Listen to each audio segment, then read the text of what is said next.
Bonjour, nous commençons aujourd'hui la programmation en C.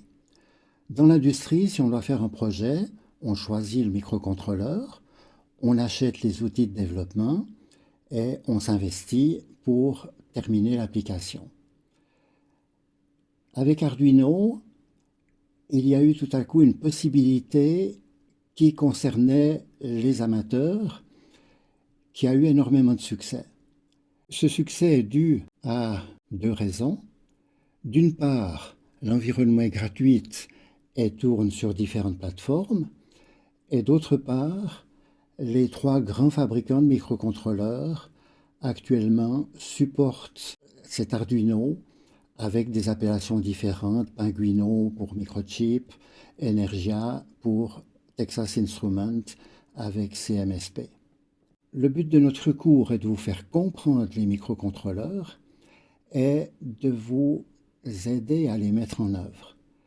Mettre en œuvre sans avoir une pratique est difficile, donc nous vous encourageons à acheter, si vous ne les avez pas déjà, une de ces nombreuses cartes microcontrôleurs qui existent, et nous proposerons parfois des travaux pratiques qui n'interviennent pas dans l'évaluation du cours et qui vous permettront de tester des programmes que l'on a cités ou de les compléter. Bien, donc ce que nous allons faire maintenant, c'est de comprendre la structure d'un microcontrôleur, voir comment on peut gérer simplement des entrées-sorties et surtout apprendre à voir comment on peut gérer des entrées-sorties et surtout apprendre à écrire les programmes correctement. Revenons à notre dessin qui montrait les plateformes sur lesquelles les logiciels tournent. On va essentiellement s'occuper d'Arduino qui tourne sur de nombreuses cartes de type AVR et avec Energia qui tourne sur MSP. Alors, ce que j'ai dit, c'est que l'intérêt pour le débutant d'Arduino est que l'on cache la complexité du processeur, on la remettra en évidence, rassurez-vous, et que l'on travaille avec des pins qui sont des sorties ou des entrées, et on va garder la possibilité de programmer ces pins soit en entrée, soit en sortie. Pour cela, il nous faut des instructions et prenons tout de suite une application pratique. Sur la pin 3, on va brancher une LED avec sa résistance. Il faudra donc un 0 pour allumer la LED. La flèche ici montre que c'est une sortie vis-à-vis du processeur, mais le courant va devoir rentrer dans le processeur pour allumer la LED. Sur la pin 4, eh bien, on va mettre un poussoir, on avait expliqué avec sa résistance pull-up. Et les instructions Arduino, c'est pour définir cette direction, c'est pin mode. La pin 3 est en sortie, la pin 4 est en entrée. Pin mode, c'est facile de se souvenir, c'est une instruction qui se termine par un point-virgule. Et si on veut maintenant allumer la LED, eh bien, on a l'instruction Digital Write. On va écrire sur cette pin en digital. On verra une fois qu'on peut aussi écrire en analogique. Sur la pin 3, on met soit un High, qui est en fait l'état logique 1, soit un Low, qui est l'état logique 0, 5 volts, 0 volts, High, Low, selon les habitudes prises par Arduino. Si on veut lire le poussoir, on doit écrire Digital Read de 4. Alors commençons par faire le fameux programme Arduino, clignotement, blink. En C, c'est Hello World. Ici, ça sera clignoter. On doit définir que la pin 3 est en sortie. On doit ensuite répéter, écrire, attendre, écrire, attendre. La fonction qui va s'exécuter en permanence, elle s'appelle loop. L'initialisation s'appelle setup et il faut bien remarquer cette structure du C où on a toujours une accolade ouvrante et une accolade fermante. Et parfois, l'accolade est mise, ouvrante est mise au début d'une ligne. Ici, pour gagner un petit peu de place, elle est mise à côté de l'instruction.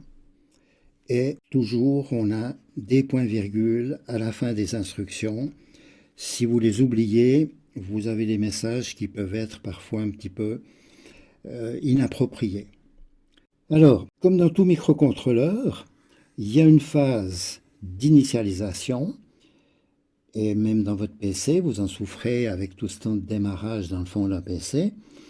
Et ensuite, on rentre dans une boucle où le programme fait successivement ce qu'on lui a dit de faire. Alors, ceci n'est pas un programme C, c'est vraiment un programme Arduino. En C, on rentre dans le programme avec un main, et puis une fois qu'on a fini d'initialiser, eh bien, c'est l'instruction while que l'on verra tout à l'heure qui permet de répéter éternellement la boucle. Bon, maintenant, si je vous montre ce programme dans une semaine, vous allez inévitablement dire, mais qu'est-ce que c'est que cette pin 3 ? En output, ah bon, ben, ça doit être une sortie, ça je me souviens. Ensuite ici, tiens, on retrouve un 3, on a l'air de mettre à 0. À quoi ça sert? Qu'est-ce qu'on cherche à faire? On met à 0, on met à 1, on attend. De quoi s'agit-il? Alors naturellement, vous me direz, mais ce programme est mal écrit, il fallait documenter ici ce que l'on fait. Et si on commence à mettre des commentaires à chaque instruction, ça va en fait pas aider la lisibilité. Ce qui est important, c'est de dire ici comme première chose, la pin 3, c'est une LED. Donc on peut le déclarer avec les notations Arduino, int LED égale 3. On comprendra une fois pourquoi je n'aime pas cette notation. Je préfère le define, qui en fait annonce un dictionnaire. Toutes les fois que vous avez écrit LED dans le programme, eh bien, le compilateur va mettre 3 à la place. LED, espace 3, pas de point-virgule à la fin puisque ce n'est pas une instruction. C'est vraiment une équivalence qui nous permet maintenant d'écrire LED ici et puis d'écrire LED aussi dans le digital write. Et alors maintenant, pour allumer, il faut mettre un low. Mais dans d'autres schémas, on a vu, on peut tourner la diode à l'envers et pour l'allumer, il faut mettre un high. Donc ça, si dans chaque partie du programme, il faut répéter c'est un low pour allumer, ça n'a pas de sens. Donc on va définir, dire mais ça c'est la fonction allumer, la fonction LED on, et je vais définir LED on comme étant cette instruction. Ce qui me permettra dans le programme d'écrire très élégamment LED on, delay, LED off, delay. Dans un mois, vous saurez très bien ce que j'ai voulu faire avec ce programme. La prochaine chose à comprendre, c'est comment gérer une entrée. On a branché un poussoir sur la pin 4, donc on va définir pin mode 4 input. On a l'instruction digital read de 4, mais attention, ce n'est pas une expression. Si vous dites au processeur digital read de 4, il va vous répondre « Ok, j'ai lu la pin 4, j'ai vu que c'était 1 ou 0, mais qu'est-ce que j'en fais ?» Alors, le digital read vous rend une valeur qui est 1 si relâché, 0 si c'est pressé, et on utilise le plus souvent l'instruction if pour prendre une décision si cette touche est pressée ou relâchée. Donc on écrira if, parenthèse avec justement cette condition qui est vraie ou fausse. Si digital read de 4 est égal à 0, eh bien la touche est pressée et on va mettre dans une accolade les instructions à réaliser. Pourquoi égal égal? Eh bien, là aussi on le verra, l'égal, comme en arithmétique, c'est réservé pour l'assignation. 6 égale 2 fois 3. Ici, on a besoin d'un signe pour dire point d'interrogation. Est-ce que c'est égal? Ceci est une question en fait. C'est vrai ou c'est faux? Si c'est vrai, on exécute. Alors de nouveau, on est en train de traîner ces 4 en réfléchissant à ce pin. Et il nous faut rajouter des définitions. Pouce vaut 4, mode pouce input. Et puis le digital read de pouce dans son égalité, qui veut dire est-ce que c'est pressé, on peut très bien lui donner un nom en disant pouce on. Si vous voulez inventer un autre nom, vous êtes libre. Et ce qui compte, c'est que dans le programme, on ait quelque chose ici qui est tout à fait clair. If pouce on doit faire ceci, et puis on continue ensuite la programmation. Alors maintenant, comme petit exemple concret, j'aimerais faire allumer quand je presse sur la touche. Eh bien, if pouce on, LED on, autrement, LED off. Alors, les instructions du C, if, else, sont faciles à comprendre, on les reverra. Les accolades sont exigées comme toujours. On a la structure de la boucle, la structure du if, la structure du else et les points-virgules à la fin des instructions. Le compilateur sera content et l'exécution va se faire conformément aux définitions. Alors là, j'insiste vraiment parce que ici, vous voyez que on a un programme qui ne dépend pas du câblage. On a fait une application, copié un poussoir sur une LED et le programme est parfaitement clair. Maintenant, pour que ce programme s'exécute sur votre petite carte où vous avez branché la LED sur la pin 3, le poussoir sur la pin 4, eh bien, il faut simplement définir en langage C le câblage que vous avez fait. Le poussoir est actif à 0, la LED est active à 0. Si maintenant vous avez des raisons de changer ou que c'est une autre application, eh bien, vous modifiez les définitions uniquement. Bien, petite question pour voir si vous avez bien compris. Si j'enlève la structure else ici, j'ai if pouce LED on, qu'est-ce qui se passe? Ça ne change rien. La LED ne s'allume plus. La LED reste allumée. Réfléchissez pendant quelques secondes.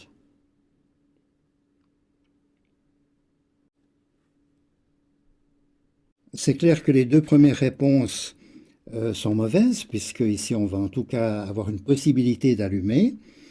La troisième réponse est la plus proche de la vérité, mais la LED va s'allumer quand on pousse, elle ne va jamais s'éteindre. Et maintenant la question c'est de savoir quel est le setup. Si le setup a éteint la LED, eh bien elle va rester éteinte jusqu'à ce qu'on presse. Et ensuite elle va s'allumer et rester éternellement allumée. C'est en fait une fonction alarme. Il faut simplement mettre dans le setup le LED off, et puis ensuite, dès que quelqu'un aura pressé sur la touche, eh bien la LED va s'allumer et vous saurez que quelqu'un est venu intervenir sur cette touche. Deuxième question similaire, c'est que maintenant j'enlève uniquement le else, je garde le if et puis le LED off. Alors, qu'est-ce qui va se passer? La LED clignote on, off. La LED ne s'allume plus ou la LED ne s'éteint plus.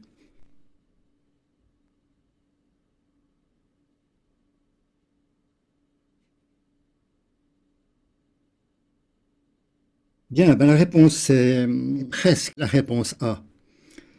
Qu'est-ce qui se passe en fait? Si vous n'appuyez pas sur la touche, eh bien, vous traversez ce bloc d'instructions, vous éteignez la LED et vous restez avec la LED éteinte. Si maintenant vous appuyez sur la touche, eh bien, vous allumez la LED, mais vous continuez et vous éteignez la LED, donc allumer, éteindre. Et puis maintenant, est-ce que c'est du 50%? C'est là que, quand on veut vraiment faire du C et savoir ce que l'on fait, eh bien, on va regarder quels sont les temps d'exécution des instructions euh, pour déterminer le pourcentage d'allumé. Donc la LED clignote si on presse sur le bouton, autrement, elle ne s'allume pas. Analyser ce que fait le processeur est quelque chose d'extrêmement important et il faut avoir ce réflexe de se mettre dans la peau du processeur pour bien comprendre dans le fond l'information que vous lui donnez. Bon, maintenant, petite variante, j'aimerais allumer la LED si j'agis pas sur le poussoir. Alors évidemment, une solution simple, ça serait de dire, je définis la fonction pouce off. Si c'est pouce off, j'allume. Une variante, ça serait de dire, j'éteins la LED si j'agis sur le poussoir. Donc ici, on changerait. Et puis ce que j'aimerais vous montrer là, c'est que cette fonction pouce off, qui est l'inverse de pouce on, si pouce off est vrai, pouce on est faux, et réciproquement, eh bien, on peut la définir avec un petit signe très pratique que l'on verra très souvent, qui est le point d'exclamation, qui est la négation logique, l'inversion logique qu'on avait déjà vu avec le petit triangle et un petit rond. Donc, je peux écrire if, point d'exclamation, pouce on, ce qui veut dire pouce off, et dans ce cas-là, j'allume. Donc voilà une petite fonctionnalité supplémentaire qui nous rendra service. Bien, une autre instruction fondamentale, que l'on verra aussi plus tard avec plus de détails, c'est le while, qu'il faut bien distinguer du if. Le while avec une condition, touche pressée par exemple, eh bien, on va faire tant que la condition est vraie. Alors, while pouce on, eh bien, tant que l'on presse, on va faire cette condition. Donc si j'écris ici while pouce on, justement, LED on, eh bien, tant que je presse, la LED sera allumée. Et je reste bloqué ici, contrairement au if qui allait regarder plus loin. Donc au moment où je relâche, eh bien, while n'est pas satisfait, on sort tout de suite, LED off, et puis on recommence. Donc on a fait la même fonction copie dans le fond du poussoir sur la LED, mais d'une façon qui n'est pas vraiment recommandée puisqu'on va se bloquer ici dans cette attente. Pour un programme aussi simple que ça, évidemment, cela n'a pas de conséquences. Alors si vous avez bien compris le while condition, si vous mettez while 1, la condition 1, elle est toujours vraie. Vrai, c'est 1. On aurait peut-être pu écrire while parenthèse high, while... et ça, ça veut dire faire éternellement. Bon, vous allez rester, c'est justement ce que fait quand on écrit du C, eh bien on remplace loop par ce while 1. Et puis si maintenant vous avez while 1 avec une accolade qui ne contient rien du tout, eh bien le processeur ne fait plus rien. Bon, ça c'est faux de dire comme ça. Le processeur, il fait toujours quelque chose. Il passe toujours à l'instruction suivante. Simplement, au niveau du code machine, eh bien, ce qu'on lui a dit, c'est tu es maintenant à l'instruction 18, par exemple, eh bien, va en 18, répète, allez en 18, et puis recommence. Répète, ne fais rien, retourne en 18, ne fait rien, retourne en 18, ne fait rien, retourne en 18, il se tourne les pouces. Et puis, il faudra un reset pour sortir de cette boucle. Alors, avant-dernière chose intéressante, c'est inverser l'état de la LED. On a vu comment la mettre à 1, on a vu comment la mettre à 0. Maintenant, ce que j'aimerais, c'est inverser son état. Je peux très bien dire, je vais lire l'état de la LED. Si c'est 0, ça veut dire qu'elle est éteinte. Je vais l'allumer. Et puis autrement, je vais l'éteindre. Alors évidemment, ça, c'est pas très plaisant parce que de nouveau, si vous lisez ça dans le programme, rien ne vous apprend que la LED allumée est allumée par un état 0. Donc il aurait fallu définir, en tout cas, état LED comme étant digital read de LED, et mieux définir, est-ce que la LED est éteinte? Est-ce que la LED est éteinte? Si oui, on l'allume. Donc, if LED est éteinte, LED on. Et on met cette transcription du matériel dans une définition dans laquelle on a donné un nom explicite et le codage que le compilateur saura traduire dans les instructions de bas niveau du processeur. Alors on peut encore faire plus astucieusement, c'est de dire, mais inverser ma LED, c'est écrire avec un digital write, écrire dans la LED ce qu'on a lu sur la même pin LED, mais inversé. Donc on va copier dans la LED l'inverse de son état. Et ça doit vous rappeler la bascule D qu'on avait câblée en branchant la sortie sur l'entrée. Qu'est-ce qu'on avait fait? On avait fait un diviseur par 2. Chaque fois, la valeur est inversée. Maintenant, ce qui remplace l'horloge, c'est la sélection. Quand cette instruction s'exécute, eh bien, on va avoir cet effet. On pourrait écrire tout simplement dans le programme LED toggle. Alors réfléchissez bien à ça, c'est effectivement une façon très élégante d'écrire du C. On peut faire plusieurs choses dans une seule instruction. C'est un peu plus difficile à décoder, mais puisqu'on va réfléchir une seule fois au niveau de la définition et qu'on pourra ensuite écrire quelque chose qui est tout à fait facile à comprendre, eh bien c'est une bonne façon de programmer. Et maintenant, je fais un petit peu plus compliqué, c'est-à-dire que j'aimerais basculer chaque fois que je pèse sur une touche. Alors, basculer chaque fois que je pèse sur une touche, en fait, il faut que je pèse, il faut que je relâche, et c'est seulement au moment où je relâche que ça va s'allumer. Je pourrais imaginer l'inverse, au moment où je presse, ça s'allume, mais ensuite il faut relâcher, represser pour que cela change d'état. Alors c'est les boutons on-off que l'on voit dans plusieurs appareils, qu'on peut réaliser avec un système logique, et puis là on va le faire par programmation. Alors, attendre que le bouton soit pressé, c'est while, pouce on, inversé. Tant qu'on est relâché, on reste ici dans cette ligne while, et ce petit délai à cause des rebonds de contact, on en reparlera plus tard. Mais on ne voulait pas vous cacher, si on ne le met pas, ça risque de mal fonctionner. Ensuite, une fois qu'on a pressé, on passe à la ligne suivante et on attend que ça soit relâché avec un while. Et quand on sort ici, on inverse la LED et puis on revient attendre, presser, relâcher, etc. Donc ici, la LED va changer quand on relâche.